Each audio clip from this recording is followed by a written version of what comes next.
When I first entered university, I enrolled in a course that was a real hot ticket in those days, computer science. I know, but back then, the internet was just about to enter its boom years, and CS graduates were poised to get the hottest and newest jobs on the market. What I quickly realized, though, was that female representation in computer science was extremely low.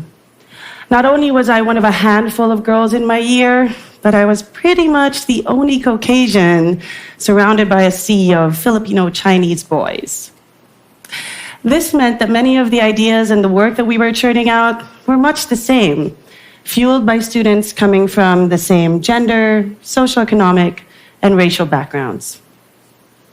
And eventually, as what tends to happen in college, a sort of conformity developed, where even the work being done by the girls hinged more on what was popular and trendy with men than what we might have personally found meaningful and innovative. I figured, because it's a new course, maybe over time and over the years, and this is me, by the way, my Caucasian self in the sea of Chinese boys. And I figured, just like me, there would be other girls that would be enrolling in computer science degrees in the future and changing the dynamic and the results. But sadly, that hasn't seemed to be the case. Years later, I was very fortunate to join one of the biggest tech companies in the world. And I was ecstatic because I was going to work with the most diverse minds around. Until I figured that where I worked, they all kind of came from the same molds. They were all Ivy League graduates or former employees of high-paying, very top consultancy firms. And yes, again, predominantly white and Asian men. They were brilliant, extremely talented, and very confident. Rightly so, because most of them were practically geniuses. And I slowly realized how different I was from them. I didn't see the world the same way. I didn't think the same way. And I didn't come up with the brilliant ideas that they did. I was fascinated at how they arrived at these wonderful insights and innovations that always seemed to be just out of my reach. This surfaced in me an experience I'd never had before, a distinct feeling of insecurity that is more commonly known as imposter syndrome. A feeling best described as self-doubt in one's own skills, abilities, intellect, and accomplishments. In other words, being different made me feel less than. I felt unimportant, unimpactful, and unworthy. And a cognitive dissonance formed between the expectation of me being different and the actual execution of me staying in my lane. And so over time, I disengaged, and I let everybody else lead decisions and discussions. And now when I look back, I wonder to myself, is non-participation like what I did the reason many of the technologies we see and use today all look, feel, and behave the same? Eventually, I left that big tech giant and I started my own company. Yes, this is the early iteration of the people in my team. And I did what most startup founders do. I exhausted a ton of time and effort trying to secure angel and seed round investments. But what surprised me was this. All these potential investors would say that they were looking for something different, but they wanted my proposal pitched in the exact same way as all the other companies they were eyeing. It seemed that they were keen to only see and review information that validated their preconceived notions of what a successful startup might look like. And this pattern, this repetitive pattern that I was going through, showed me that there was a monotony that unfortunately masqueraded as the set of standards for greatness and excellence. All this helped me to discover that there exists an often overlooked phenomenon that seems to prevent true distinctiveness and diversity from thriving: the problem of sameness. Sameness, as I've come to define it, is when a collective cognitive bias forms that favors uniform, cookie-cutter ideologies and inadvertently shuns any nonconformity to communal expectations. Sameness is not good or bad. It's benign until it starts to get toxic and it starts to infect different things. For example, it could infect an individual, causing insecurity. It could infect their environment, forcing conformity, and eventually it can infect the world around them, leading to monotony. Because if we all have the same backgrounds, the same experiences, and the same expectations, then we're all going to ask the same questions and tackle the same problems and end up with the same solutions.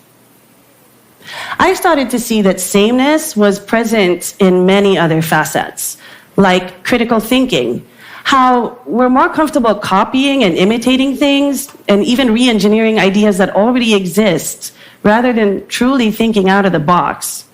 Or when it comes to risk-taking, we're so averse to the idea of rejection and disapproval that we pick the safer options rather than breaking boundaries and taking the risks that maybe will truly matter. Sameness can be a problem for decision-making because then we start seeking the same advice and listening to the same perspectives, and we don't stop to inspect if the inputs we're getting are forming our choices correctly. It can affect skill building because then we decide that the skills we need to learn should be the same as everyone else, and we don't stop to consider what we might need for true personal development and growth. And eventually, sameness can infect horizon seeking, where instead of us pushing forward for goals and seeking for purpose and fulfillment, we get scared to look or do anything beyond where we are now, and we stay put. It's because of these things that I decided in my little company, I would do everything possible to subvert sameness in any little way that I could. So I came up with 5 ways to subvert sameness that hopefully you can try in places and areas where you might be experiencing the same. The first thing we did was to remove qualifications.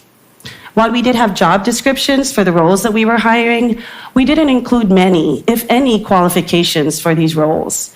We were looking more for aptitude and attitude versus experience and expertise. And this allowed us to hire people from outside of the top universities, maybe even people without bachelor's degrees. And today I'm very happy to say that we have a deaf person, a person on the spectrum, and a person with a speech impediment on our team. We also removed hierarchies. While of course we had to have bosses and managers, we tried to keep our organization as flat as possible. And this eliminated the need for several lines of approval, which I discovered tends to let sameness kind of creep in without you realizing it. So we eliminated that. We also had a no sorry policy, where if somebody inadvertently said sorry for sharing an idea or an opinion that may be controversial, they had to put money in a sorry jar. We removed assumptions. We imbibed the mindset that we don't know what's best for our customers, they do. And so we would test all our solutions and all our designs, iterate based on those feedbacks, and be humble enough to throw away designs that we loved if our customers didn't. We believed that sometimes the answer to a myriad of possible options is none of the above. We removed arrogance. I had been known to repeatedly say, you cannot design solutions in a boardroom. You need to get out there. Because I was aware that if we stayed in the confines of our little protective walls, echo chambers would form and sameness would be rampant. So I reminded everybody, including myself, to go out there and immerse ourselves in worlds that we might not be familiar with, that ideas should come from everywhere and anywhere, and that the more it is we think we knew, we actually didn't know at all. And finally, we removed restrictions. We implemented a results-oriented work environment where people could work wherever, whenever, and however they wanted, as long as the work got done. And work getting done was very easy to measure. It was done on time, it was done completely, and it had quality. We didn't work past 6 p.m., we didn't work on weekends, we didn't even track leaves or personal time off. And ironically, this empowered people to arrive at solutions more efficiently and effectively because they did it their way versus our way. I found that when I purposefully did things differently, when I sought out different outcomes, and I demanded a shared commitment to both, I got the diversity and distinctiveness that I was so desperately seeking. And it brought out the positive side of intersectionality, where now everyone acknowledged that we each have our own unique experiences that are both good and bad, that each of us has past and present influences that may form what we believe to be right and wrong, and then no one can ultimately say what might be best or worst for anyone. So I urge you to look at the various areas in your life, whether at work, in school, your communities, or maybe even your own homes, and check if there are symptoms of toxic sameness. If you see these symptoms, try to get to the root of why they might be happening. Sometimes it's a lack of diversity.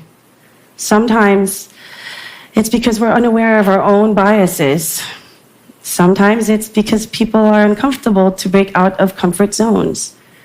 And sometimes it's really just a fear of being different. What we need to understand is sameness is systemic, and subverting it takes awareness, honesty, bravery, and one intentionally different person to start. I hope that's you.